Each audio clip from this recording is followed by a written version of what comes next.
El buen vivir o la disolución de la idea del progreso. Introducción.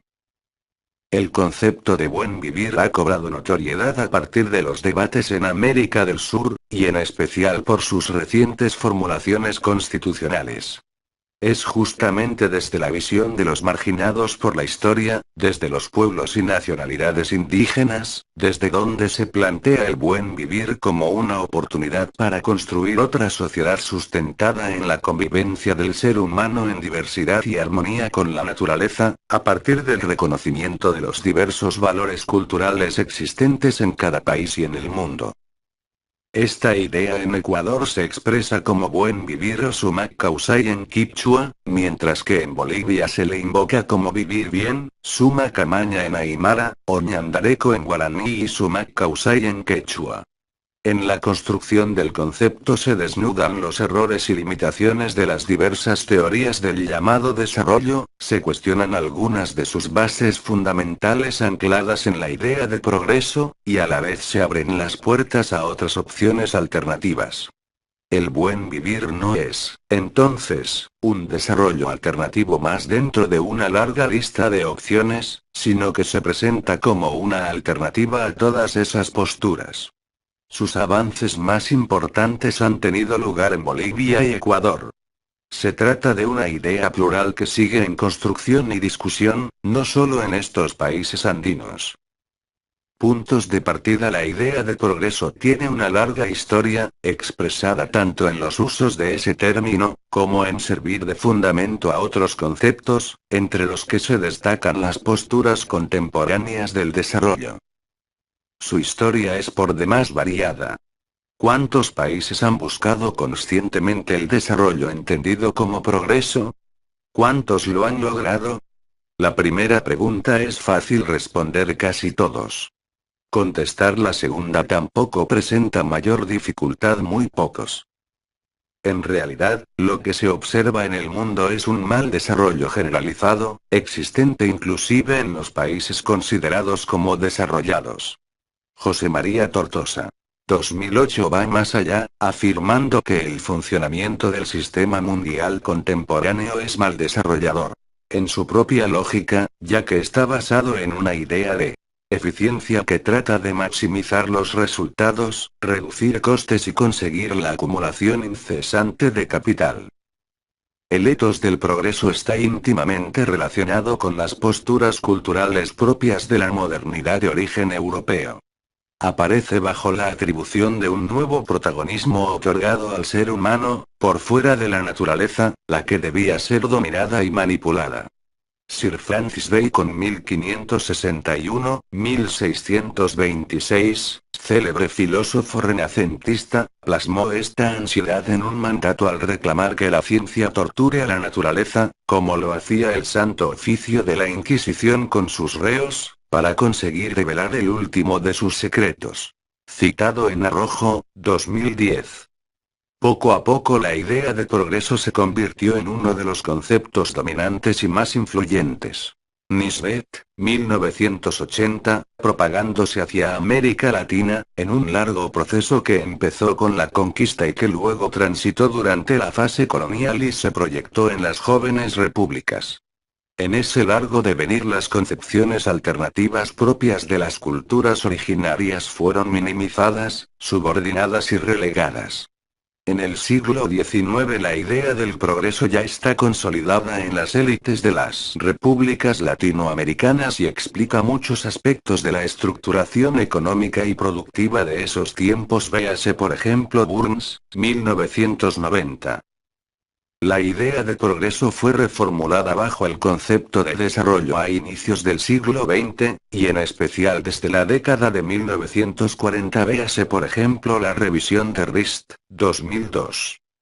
Repetidamente se ha llamado la atención sobre el discurso del presidente de Estados Unidos, Harry Truman, cuando en 1949 presenta la idea del desarrollo directamente vinculada a la de subdesarrollo, donde unos países han avanzado en la ruta del progreso, y otros han quedado rezagados.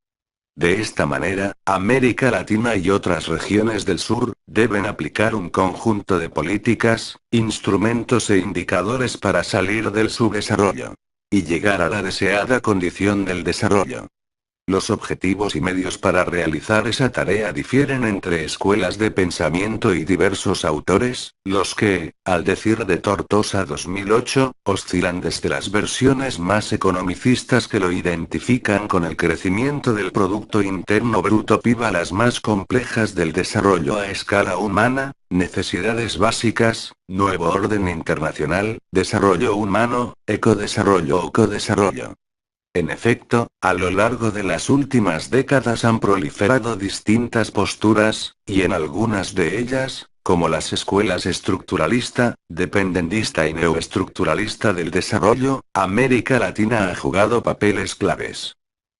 Esta larga historia que aquí apenas se resume, explica que la idea del progreso está profundamente arraigada en la cultura latinoamericana dominante, y sus raíces son eurocéntricas. Sus expresiones académicas o políticas son comunes, asumiendo como la meta del desarrollo el crecimiento económico, en esencia mediado normalmente por el incremento de las exportaciones y la captación de inversión extranjera. También sustentan diversos mitos, como los de enormes riquezas ecológicas que posibilitarán fuertes expansiones económicas. Inclusive en los países con gobiernos progresistas afloran estos mitos en la medida que han consolidado sus prácticas extractivistas, que consolidan la inserción sumisa de sus países en el mercado mundial. Los conceptos del buen vivir ponen en jaque todas esas ideas. Se presentan desde un vínculo directo con los saberes tradicionales que estaban subordinados, cuestionan los trasplantes culturales y se alejan de la idea del desarrollo como crecimiento económico. En muchas cosmovisiones indígenas no existe un concepto de desarrollo entendido como la concepción de un proceso lineal, como sucesión de estados anteriores y posteriores. No se defiende una visión de un estado de subdesarrollo a ser superado, y tampoco la de una meta de desarrollo a ser alcanzado, forzando la destrucción de las relaciones sociales y la armonía con la naturaleza. En varios casos no tiene lugar la dicotomía occidental que separa sociedad de naturaleza. Tampoco hay una concepción de la pobreza como carencia de bienes materiales o una de riqueza entendida como su abundancia. En otras palabras, el buen vivir cuestiona la validez de la idea misma de progreso. Desde la cosmovisión indígena, el mejoramiento social, su desarrollo, es una categoría en permanente construcción y reproducción. En ella está en juego la vida misma. La crítica al desarrollo y el progreso. El desarrollo tiene una azarosa biografía en América Latina, tal como advierte Quijano 2000, p. 3, ya que, desde la Segunda Guerra Mundial ha cambiado muchas veces de identidad y de apellido, tironeado entre un consistente reduccionismo economicista y los insistentes reclamos de todas las otras dimensiones de la existencia social. Es decir, entre muy diferentes intereses de poder. Inicialmente sus promesas fueron movilizadoras, agrega Quijano, pero fueron eclipsándose en un horizonte cada vez más esquivo y sus abanderados y seguidores fueron enjaulados por el desencanto. Bajo ese contexto, surge el buen vivir como campo en debate.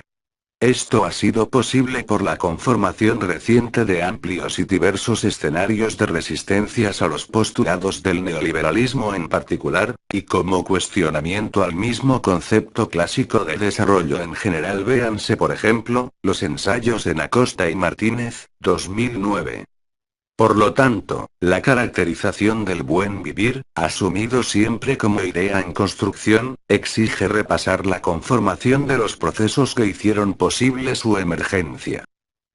Por otro lado, las ideas y programas sobre el desarrollo, como expresión contemporánea del progreso, han sido cuestionados desde hace varias décadas. Por lo menos desde los años 60 se han sumado debates y las críticas sobre las concepciones del desarrollo, tanto en su instrumentalización, como en su base conceptual, y entre ellas, los vínculos que lo unen con la idea del progreso. Véase la revisión de un Z, 2009. Este proceso se desenvolvió en múltiples dimensiones, y a fines del siglo XX desembocó en lo que provisoriamente describiremos como un cansancio con las ideas convencionales sobre el desarrollo y el progreso. Por un lado, la aplicación de las estrategias usuales de desarrollo por lo general no desembocaba en los beneficios prometidos. Se anunciaban, póngase por caso, emprendimientos agroproductivos o proyectos mineros, que supuestamente captarían empleo local, dinamizarían las economías regionales o alentarían innovaciones tecnológicas. Pero en los hechos, existen muchos ejemplos de fracasos en unos casos, tímidos resultados en otros o un cansino transitar de promesas que no se concretan. Por otro lado, muchos de los proyectos presentados bajo la etiqueta del desarrollo generaron impactos negativos sustantivos, tanto en las esferas sociales como ambientales. Entre ellos se cuentan, por ejemplo, desplazamientos desde las zonas rurales, pérdida de circuitos económicos locales, desaparición de industrias, junto a efectos como la desaparición de áreas naturales, deforestación o contaminación urbana. No pretendemos decir que fracasaron todos los emprendimientos que han invocado metas del desarrollo. Pero sí deseamos puntualizar que ello sucedió en muchos casos, y que hay actores sociales claves que reaccionan negativamente o están defraudados por ese tipo de iniciativas. Más allá de la validez o no de esas posiciones. De hecho, se han montado redes ciudadanas para denunciar y alertar sobre algunos de esos efectos negativos. Si aceptamos que el sistema mundial vigente es mal desarrollador, tenemos que concluir, como lo hace el mismo Tortosa 2008, que este nos conduce a un mal vivir. Por lo tanto, la búsqueda de una buena vida debe basarse en un proceso muy distinto al del desarrollo tantas veces promocionado y anhelado. En paralelo con esa dinámica, cabe aceptar que hay todavía muchos actores, especialmente a nivel local, que demandan por proyectos de desarrollo. Es más, en muchos casos se critica la ausencia de esos programas, y en especial por lo que se considera una desatención desde el Estado. Finalmente, otros actores, especialmente algunos pueblos indígenas, rechazan la idea misma del desarrollo y conciben que cualquier intento en ese frente representaría un deterioro de sus estilos de vida presentes y futuros. En esos casos, el cuestionamiento está más allá de cualquier instrumentalización de una estrategia de desarrollo, ya que se rechaza, por ejemplo, un estilo de vida occidental. Este cuestionamiento adquirió paulatinamente más energía a medida que se fortalecían las voces desde las cosmovisiones indígenas, donde en muchas de ellas, tal como anotamos arriba, no existen conceptos análogos al desarrollo. Estas y otras disconformidades con el desarrollo convencional explican la profusión de exploraciones para corregirlo, transformarlo o abolirlo. Se comparte una creciente aceptación de que es irrepetible a nivel mundial el estilo de vida de los países industrializados. La Tierra no tiene la capacidad de absorción y resiliencia para continuar por esta misma senda. Se recomienda, entonces, dejar de ver a los recursos naturales como una condición para el crecimiento económico o como un simple objeto de las políticas de desarrollo. Estas aproximaciones van desde rectificaciones como las planteadas por el desarrollo endógeno o el desarrollo humano, a críticas esencialistas, como las del postdesarrollo. En paralelo en varios países sudamericanos se desenvolvieron procesos políticos de reacción y rechazo a las posturas reduccionistas de mercado, los estilos políticos autoritarios, la ausencia de una mayor participación ciudadana y un mal desempeño económico. Esos cambios, que sin duda han sido complejos y heterogéneos, y que escapan al objetivo del presente ensayo, desembocaron en gobiernos con orientaciones muy distintas a las que dominaron en las décadas anteriores. Estos se denominan a sí mismos como gobiernos de izquierda o progresistas, y que en la segunda mitad de la década de 2000 estaban presentes en 8 países de América del Sur, abarcando 86% de la superficie y 80% de la población. Por una caracterización de esta nueva izquierda, véase por ejemplo a Saint-Exupéry, 2008. Todos estos factores, desde el cansancio con el desarrollo a los cambios políticos que derivaron en los nuevos gobiernos progresistas, fueron claves para permitir la eclosión del debate sobre el buen vivir. El buen vivir en las nuevas constituciones. Las ideas del buen vivir se cristalizaron en las nuevas constituciones de Bolivia y Ecuador. Esto se explica entre otros procesos por la mayor relevancia otorgada a los saberes indígenas. Actuaron en ese sentido las propias organizaciones de los pueblos indígenas, como por otro lado el empuje de académicos, un mayor respeto desde varios espacios político-partidarios a las culturas ancestrales y nuevas vinculaciones con movimientos sociales. En muchos casos las organizaciones indígenas jugaron papeles clave, sea en las calles o en las urnas, para esos cambios de gobierno. A su vez, se difundió un espíritu afín orientado a descolonizar el pensamiento propio y romper con las cadenas que mantenían esos saberes subordinados, donde posiblemente el caso más claro sea la discusión sobre la colonialidad de poder impulsada por Aníbal Quijano 2001. Bajo esa influencia, el buen vivir invocaba la recuperación de un saber indígena, y de vivencias, que reaccionaban en contra del desarrollo. De esta manera se apartaba de las ideas occidentales convencionales del progreso, y apuntaba hacia otra concepción de la vida buena, incluyendo una especial atención a la naturaleza. En el caso de Ecuador, el buen vivir forma parte de una larga búsqueda de alternativas de vida fraguadas en el calor de las luchas populares, particularmente indígenas, desde mucho antes de que accediera a la presidencia Rafael Correa. Sus contenidos apuntan a transformaciones de fondo en la sociedad, economía, política y en la relación con la naturaleza. Se articularon con agendas de otros movimientos, en un heterogéneo conglomerado con fuerzas sobre todo urbanas, hasta cristalizar en el proceso constituyente de 2007 y 2008. En el caso de Bolivia, el proceso de debate ha sido quizás más reciente y sin duda más tensionado. En este país la idea de la vida buena o vivir bien es una expresión, casi de tono reivindicatorio, de algunos líderes indígenas, militantes e intelectuales. Por esta razón, el concepto siempre apareció asociado a los vocablos de lengua aymara suma camaña, y cuya mejor traducción posiblemente esté referida al buen convivir. Sin embargo, este tipo de expresiones son muy recientes, reconociéndose que el suma camaña es una creación de pocos años atrás por parte de intelectuales aymaras, ya que no es parte del lenguaje cotidiano o las representaciones locales de esas comunidades. Uceda, 2009. Sin embargo, esto representa uno de los aspectos positivos de la construcción de ese concepto por varias razones.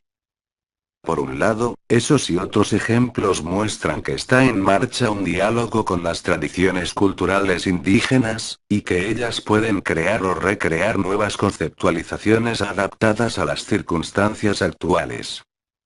Esto no es un simple regreso a las ideas de un pasado lejano. Por otro lado, en ese diálogo también intervienen algunas tradiciones occidentales que han cuestionado distintos presupuestos de la modernidad dominante. Entre ellas se encuentran posturas éticas alternativas, donde se reconocen los derechos de la naturaleza, los aportes del feminismo como reacción a la dominación de base patriarcal, y las nuevas conceptualizaciones en áreas como la justicia y el bienestar humano. De esta manera, se llega al buen vivir como un concepto en construcción. Este punto ya fue alertado en una etapa temprana de la discusión Acosta, 2005 o 2008. De esta manera se van sumando precisiones y definiciones, donde se insiste en su multidimensionalidad. Por ejemplo, René Ramírez 2010, ministro de Planificación de Ecuador, habla del buen vivir como la consecución del florecimiento de todos y todas, en paz y armonía con la naturaleza y la prolongación indefinida de las culturas humanas, presuponiendo que las libertades, oportunidades, capacidades y potencialidades reales de los individuos se amplíen y florezcan de modo que permitan lograr simultáneamente aquello que la sociedad, los territorios, las diversas identidades colectivas y cada uno, visto como un ser humano universal y particular a la vez, valora como objetivo de vida deseable tanto material como subjetivamente y sin producir ningún tipo de dominación a un otro. En la nueva Constitución de Ecuador 2008 esta idea es presentada como los derechos del buen vivir, dentro de los cuales se incluye una amplia variedad de derechos, tales como a la alimentación, ambiente sano, agua, comunicación, educación, vivienda, salud, energía, etc. Por ejemplo, sobre el ambiente sano, el artículo 14 reconoce el derecho de la población a vivir en un ambiente sano y ecológicamente equilibrado, que garantice la sostenibilidad y el buen vivir, summa causai. La Constitución, con sus 444 artículos, rompe con la concepción clásica de priorizar unos derechos sobre otros. Muy por el contrario, enfatiza el carácter integral de los mismos, al reconocerlos como interdependientes y de igual jerarquía. Art. 11, numeral 6. Por lo tanto, los derechos del buen vivir ocupan la misma jerarquía que otros conjuntos de derechos, entre los cuales están los derechos de personas y grupos de atención prioritaria, comunidades, pueblos y nacionalidades, participación, libertad, de la naturaleza, y protección, y a su vez, este conjunto tiene un correlato en una sección dedicada a las responsabilidades. Desde varios espacios político-partidarios a las culturas ancestrales y nuevas vinculaciones con movimientos sociales. En muchos casos las organizaciones indígenas jugaron papeles clave, sea en las calles o en las urnas, para esos cambios de gobierno. A su vez, se difundió un espíritu afín orientado a descolonizar el pensamiento propio y romper con las cadenas que mantenían esos saberes subordinados, donde posiblemente el caso más claro sea la discusión sobre la colonialidad de poder impulsada por Aníbal Quijano 2001. Bajo esa influencia, el buen vivir invocaba la recuperación de un saber indígena, y de vivencias, que reaccionaban en contra del desarrollo. De esta manera se apartaba de las ideas occidentales convencionales del progreso, y apuntaba hacia otra concepción de la vida buena, incluyendo una especial atención a la naturaleza. En el caso de Ecuador, el buen vivir forma parte de una larga búsqueda de alternativas de vida fraguadas en el calor de las luchas populares, particularmente indígenas, desde mucho antes de que accediera a la presidencia Rafael Correa. Sus contenidos apuntan a transformaciones de fondo en la sociedad, economía, política y en la relación con la naturaleza. Se articularon con agendas de otros movimientos, en un heterogéneo conglomerado con fuerzas sobre todo urbanas, hasta cristalizar en el proceso constituyente de 2007 y 2008. En el caso de Bolivia, el proceso de debate ha sido quizás más reciente y sin duda más tensionado. En este país la idea de la vida buena o vivir bien es una expresión, casi de tono reivindicatorio, de algunos líderes indígenas, militantes e intelectuales. Por esta razón, el concepto siempre apareció asociado a los vocablos de lengua aymara summa camaña, y cuya mejor traducción posiblemente esté referida al buen convivir. Sin embargo, este tipo de expresiones son muy recientes, reconociéndose que el summa camaña es una creación de pocos años atrás por parte de intelectuales aymaras, ya que no es parte del lenguaje cotidiano o las representaciones locales de esas comunidades. Uceda, 2009. Sin embargo, esto representa uno de los aspectos positivos de la construcción de ese concepto por varias razones. Por un lado, esos y otros ejemplos muestran que está en marcha un diálogo con las tradiciones culturales indígenas, y que ellas pueden crear o recrear nuevas conceptualizaciones adaptadas a las circunstancias actuales. Esto no es un simple regreso a las ideas de un pasado lejano. Por otro lado, en ese diálogo también intervienen algunas tradiciones occidentales que han cuestionado distintos presupuestos de la modernidad dominante. Entre ellas se encuentran posturas éticas alternativas, donde se reconocen los derechos de la naturaleza, los aportes del feminismo como reacción a la dominación de base patriarcal, y las nuevas conceptualizaciones en áreas como la justicia y el bienestar humano. De esta manera, se llega al buen vivir como un concepto en construcción. Este punto ya fue alertado en una etapa temprana de la discusión Acosta, 2005 o 2008. De esta manera se van sumando precisiones y definiciones, donde se insiste en su multidimensionalidad. Por ejemplo, René Ramírez 2010, ministro de Planificación de Ecuador, habla del buen vivir como la consecución del florecimiento de todos y todas, en paz y armonía con la naturaleza y la prolongación indefinida de las culturas humanas, presuponiendo que las libertades, oportunidades, capacidades y potencialidades reales de los individuos se amplíen y florezcan de modo que permitan lograr simultáneamente aquello que la sociedad, los territorios, las diversas identidades colectivas y cada uno, visto como un ser humano universal y particular a la vez, valora como objetivo de vida deseable tanto material como subjetivamente y sin producir ningún tipo de dominación a un otro. En la nueva Constitución de Ecuador 2008 esta idea es presentada como los derechos del buen vivir, dentro de los cuales se incluye una amplia variedad de derechos, tales como a la alimentación, ambiente sano, agua, comunicación, educación, vivienda, salud, energía, etc.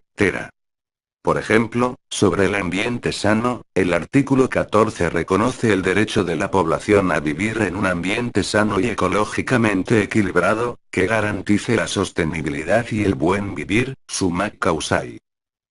La Constitución, con sus 444 artículos, rompe con la concepción clásica de priorizar unos derechos sobre otros.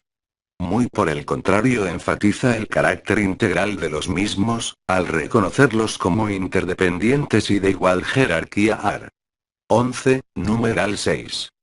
Por lo tanto, los derechos del buen vivir ocupan la misma jerarquía que otros conjuntos de derechos, entre los cuales están los derechos de personas y grupos de atención prioritaria, comunidades, pueblos y nacionalidades, participación, libertad, de la naturaleza, y protección, y a su vez, este conjunto tiene un correlato en una sección dedicada a las responsabilidades. Seguidamente se indican dos campos principales de acción en un mismo nivel de jerarquía: por un lado, el régimen del buen vivir, y por el otro, el régimen de desarrollo. Este último es definido como el conjunto organizado, sostenible y dinámico de los sistemas económicos, políticos, socioculturales y ambientales, que garantizan la realización del buen vivir, del summa causai. Art. 275. Se postula una directa vinculación entre las estrategias de desarrollo y los derechos.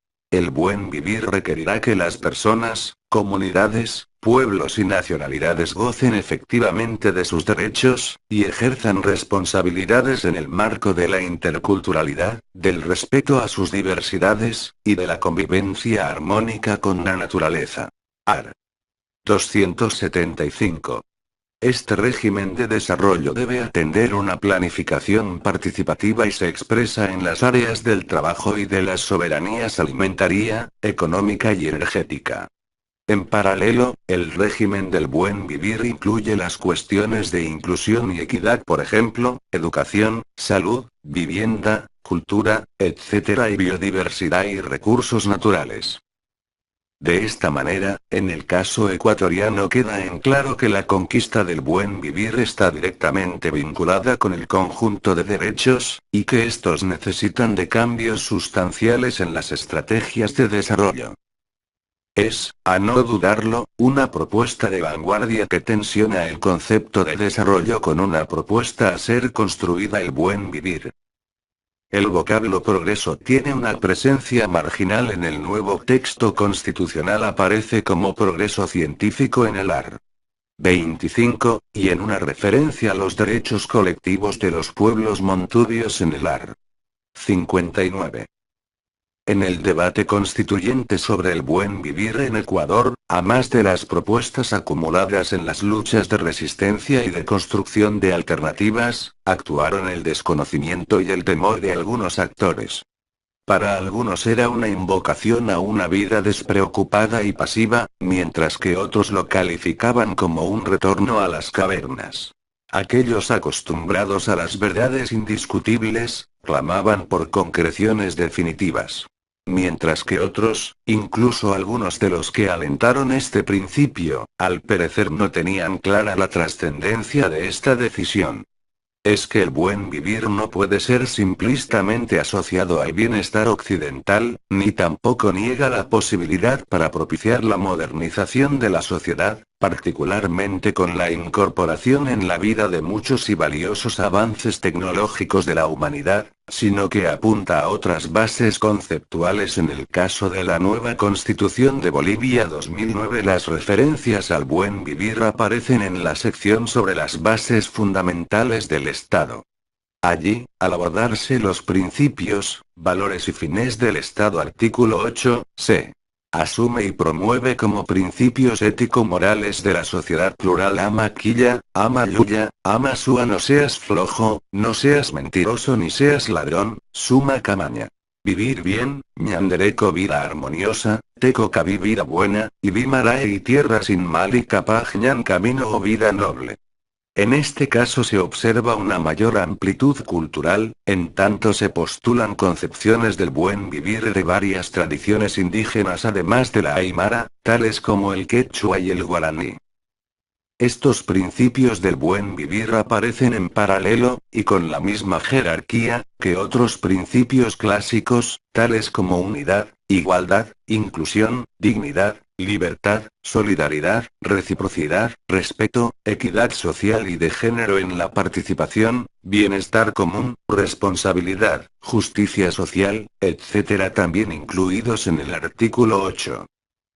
A su vez, estos principios son vinculados directamente con la forma de organización económica del Estado, donde también se apunta a algunos cambios en el camino del desarrollo. En efecto, se sostiene que el modelo económico boliviano es plural y está orientado a mejorar la calidad de vida y el vivir bien. Artículo 306. Se postula un ordenamiento económico plural, vinculado a principios como la solidaridad y reciprocidad, donde el Estado se compromete a la redistribución equitativa de los excedentes hacia políticas sociales de diverso tipo. Es más, se insiste en que para lograr el vivir bien en sus múltiples dimensiones, la organización económica debe atender propósitos como generación de producto social, redistribución justa de la riqueza, industrializar los recursos naturales, etc. Artículo 313. Finalmente, debe apuntarse que la palabra progreso no aparece en la Constitución boliviana.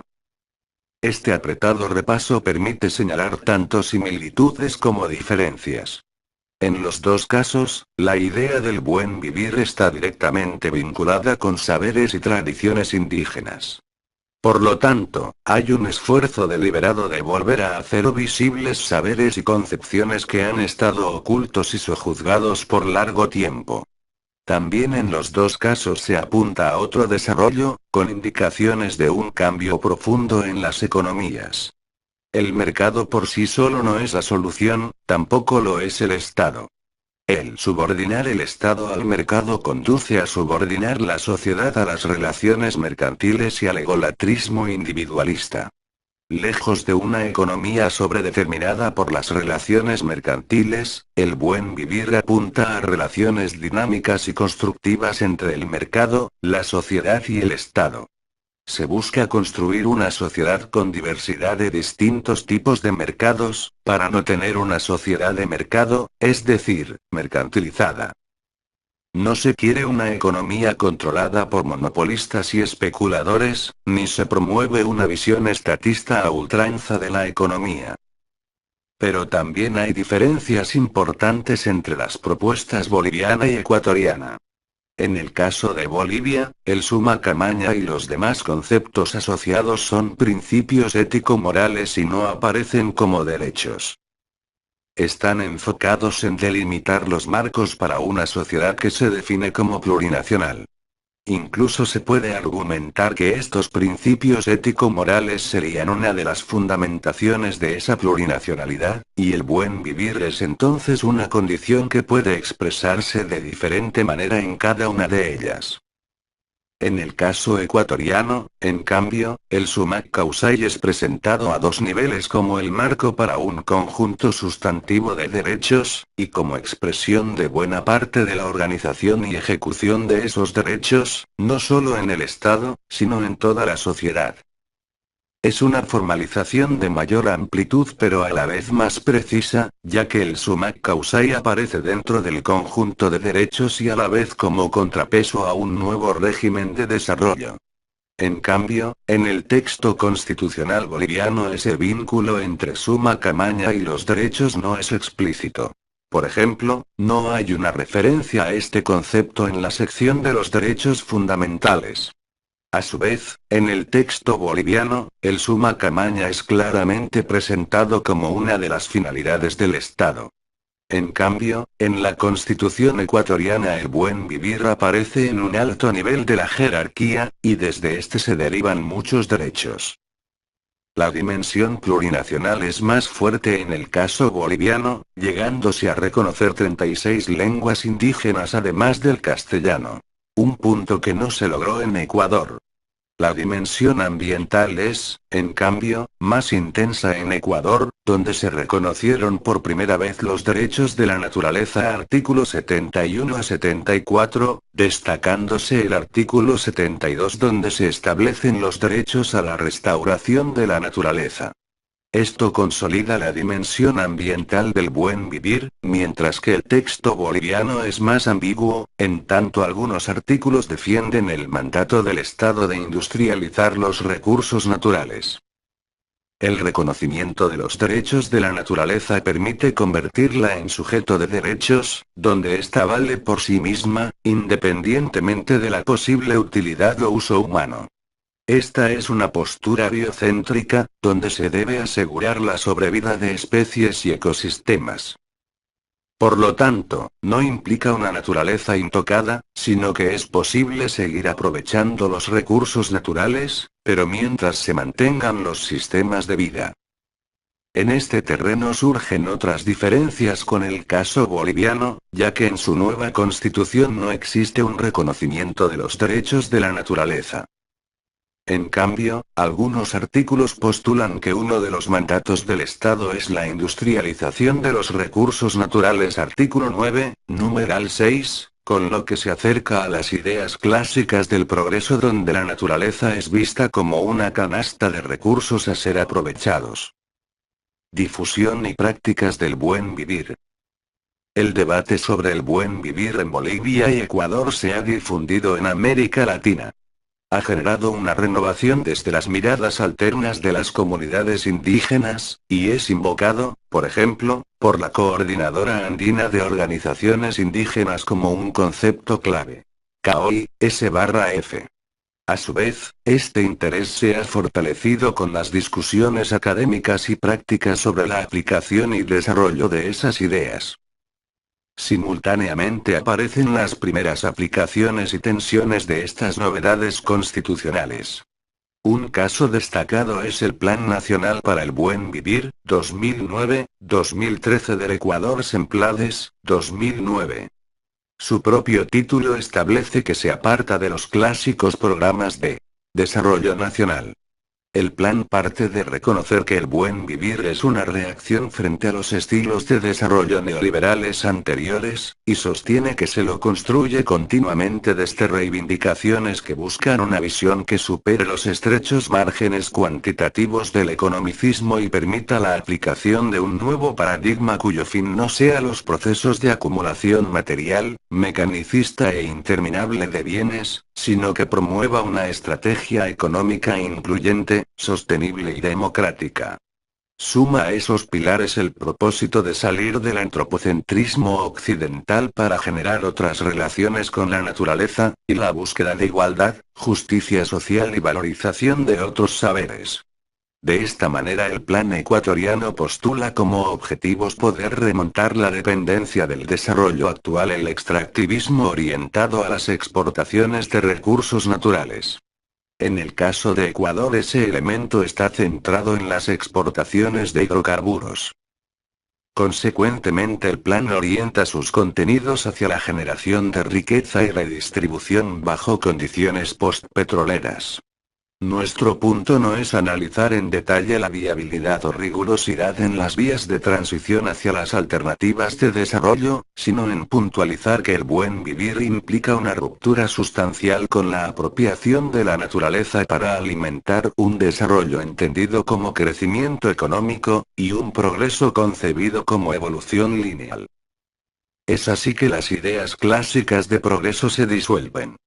El buen vivir, al menos conceptualmente, se perfila como una versión que supera los desarrollos alternativos e intenta ser una alternativa al desarrollo. En síntesis, una opción radicalmente distinta a todas las ideas de desarrollo. Cómo esta construcción pasa a jugarse en el plano de ideologías profundamente arraigadas, que sustentan los sueños de enormes riquezas naturales que deben ser siempre explotadas, surgirán muchas tensiones y contradicciones.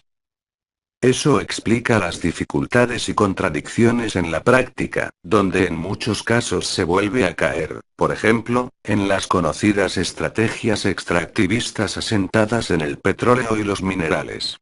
Mientras que en el caso ecuatoriano no están claramente diseñadas las vías de superación del extractivismo, el Plan Nacional de Desarrollo 2006 de Bolivia, contenía la idea de vivir bien como una adjetivación, pero tampoco lograba torcer el rumbo de una acentuación de las metas extractivistas. En tanto el buen vivir propone una nueva arquitectura conceptual, también requerirá de indicadores y herramientas propias. En unos casos se podrán utilizar algunos indicadores clásicos, aunque serán incorporados y evaluados en otros contextos. Los ejemplos en ese terreno son las evaluaciones de la incidencia de la pobreza y la marginalidad.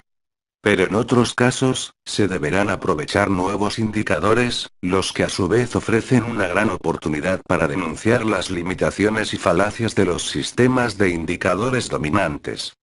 Al discutir metodologías para calcular de otra manera y con renovados contenidos otros índices económicos, sociales y ambientales.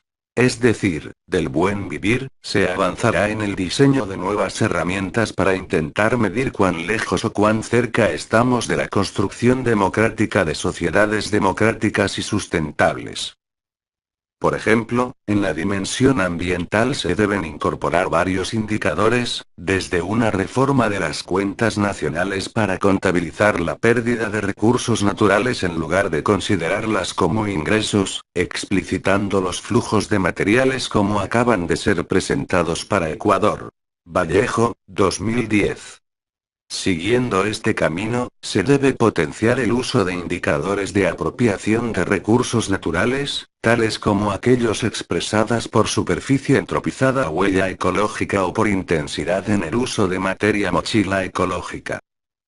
Finalmente, deseamos señalar la importancia de la dimensión territorial tanto en sus aspectos biofísicos como en las conceptualizaciones culturales que los delimitan y describen. Este aspecto aparece en la nueva Constitución de Ecuador, por ejemplo, como protección de lugares rituales y sagrados o de recursos naturales, y de forma mucho más amplia en el caso boliviano. El regreso a un concepto en construcción. En suma, el buen vivir mismo, como se nota a lo largo de estas líneas, es un concepto en construcción. Es una idea que emerge desde el mundo andino e incluso amazónico, pero recoge los valiosos aportes elaborados en otros rincones del mundo. De esta manera, ofrece un anclaje histórico en el mundo indígena, pero también en principios que han sido defendidos por otras corrientes occidentales que permanecieron subordinadas durante mucho tiempo. Responde a viejos problemas como remontar la pobreza o conquistar la igualdad, junto a otros nuevos, como la pérdida de biodiversidad o el cambio climático global. Es cierto que bajo el concepto de buen vivir hay aspectos compartidos, pero también divergencias en algunos énfasis. Pero esto es perfectamente entendible ya que responde a diferentes contextos culturales, históricos y ambientales.